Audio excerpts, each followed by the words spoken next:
ԱՄՆ նախագահը հայտարարել է, որ Ռուսաստանը եւ Ուկրաինան մոտենում են հակամարտության կարգավորման համաձայնագրի։ Մենք կցանկանայինք տեսնել, որ Վլադիմիր Պուտինը եւ Վոլոդիմիր Զելենսկին նստեն բանակցությունների սեղանի շուրջ եւ համաձայնության գան, ասել է Դոնալդ Թրամփը։ Նա կրկին մտահոգություն է հայտնել, որ Ուկրաինայում հակամարտության կարգավորումը շատ ավելի բարդ է, քան ինքն ակնկալում էր։ Կրեմլի խոսնակն էլ անդրադարձել է Վաշինգտոնի միջնորդությամբ ռուս-ուկրաինական բանակցություններին, որոնք ժամանակավորապես դադարեցվել են Իրանի շուրջ զարգացումներով պայմանավորված։ Դմիտրի Պեսկովը հայտնել է, որ Մոսկվայի եւ Վաշինգտոնի միջև այդ թեմայով շփումները չեն դադարել։ Մենք ողջունում ենք ամերիկյան կողմի շարունակական ջանքերը հասնելու կարգավորման։ Ցանկացած քայլ մեզ կարող է ավելի մոտեցնել խաղաղությանը, ընդգծել է Կրեմլի խոսնակը, հավելել. ցանկացած համաձայնություն պետք է հաշվի առնի Մոսկվայի շահերը։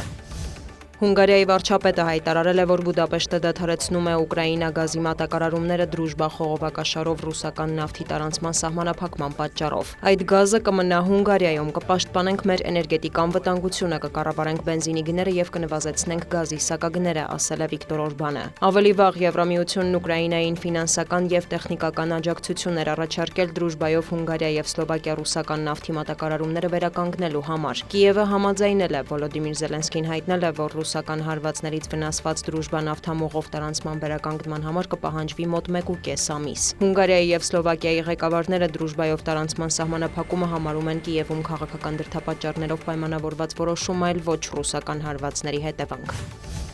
Բելարուսի նախագահը պաշտոնական երկօրյա այցով մեկնել է Հյուսիսային Կորեա։ Ալեքսանդր Լուկաշենկոին օդանավակայանում դիմավորել է այդ երկրի առաջին փոխվարչապետ Կիմ Տոք-հունը։ Մինսկից հայտնում են, որ Լուկաշենկոն Փենյանում է Կիմ Չեն Ընի հրավերով։ Պաշտոնական հաղորդագրության համաձայն երկու երկրի առաջնորդների բանակցությունները կենտրոնացած կլինեն Բելարուսի եւ Հյուսիսային Կորեայի հարաբերությունների զարգացման վրա։ Անդրադարձ կլինի փոխադարձ հետաքրքրություն ներկայացնող ոլորտներին եւ համատեղ նախագծերին։ Նշվում է, որ այցի նպատակն է ամրապնդել երկկողմ հարաբերությունների իրավական շրջանակը եւ խթանել գործակցության ընդլայնումը։ Կստորագրվեն մի շարք փաստաթղթեր։